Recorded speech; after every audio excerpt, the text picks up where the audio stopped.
Welcome back to another video, and in today's video I'm going to be going over why afsx died. And you guys probably think you already know the answer because it's because of the dev team and bad communication, but there is a lot more to it.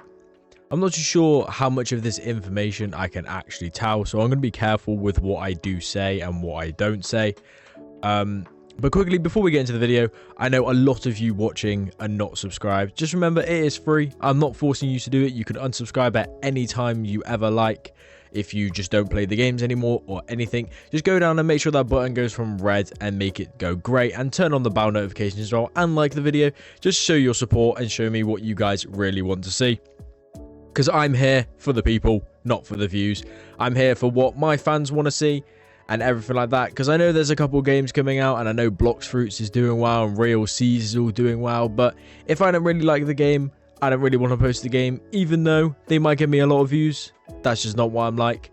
So let's get straight into the video. So we all know afsx had crazy potential. We all know it was going to do amazingly, and everybody knows that the game was absolutely doing crazy when they were doing the weekly updates. Everybody loved the game, no matter how simple the concept of the game was. That was mainly because of the hype from the first game coming over to the second game, but that was also because of all the animations and everything that looks very cool.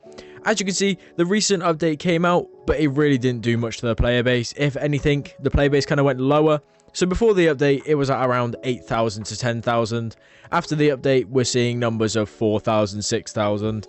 But the thing is, for my channel, it's still doing well. It's still doing a lot better than my ACS content. But you guys are probably really wanting to know what is the actual reason. And even if you're not, it's just some fun information of why the game did just die out of nowhere and why all of a sudden they took a month. So I'm not sure if you guys were keeping up with the Discord server, but a lot of them were having issues with assets. So basically, when they were putting in an asset into the studio, if it went against the Roblox TOS or it was used in another game or some right of copyright legislation, that account would then get banned, meaning that they were not able to work on the game. And this was happening to many developers. And the thing is, there was only one scripter, which is Emilio, and also Emilio is not the owner. A lot of people do get that confused and think Emilio is the owner of Blockzone. Emilio is not the owner. He was just the lead developer and actually the only scripter for this game. And the reason the update was so much delayed is because all the other developers are finished. So the animators, the people that make all the icons, the artists, everything like that, they were all finished. They were just waiting on Emilio to do the code. And I'm going to be honest, he was being very lazy with his coding. And so Nixon, which is the actual owner, decided to hire a couple more scripters. But the thing is, each scripter kind of has their own language, and when Emilio was working on the game all by himself, to take a couple shortcuts, he kind of wrote the code in a language that he would only understand. So the two new scripters had to come in and kind of unravel everything that Emilio had written and kind of make it to a point where everybody can understand what is actually going on. So I feel like in the future, if this game does keep updating, which I highly doubt it will, but if the game did keep updating, I feel like it has a very high potential, because not long after they hired both of the new scripters, the update came out.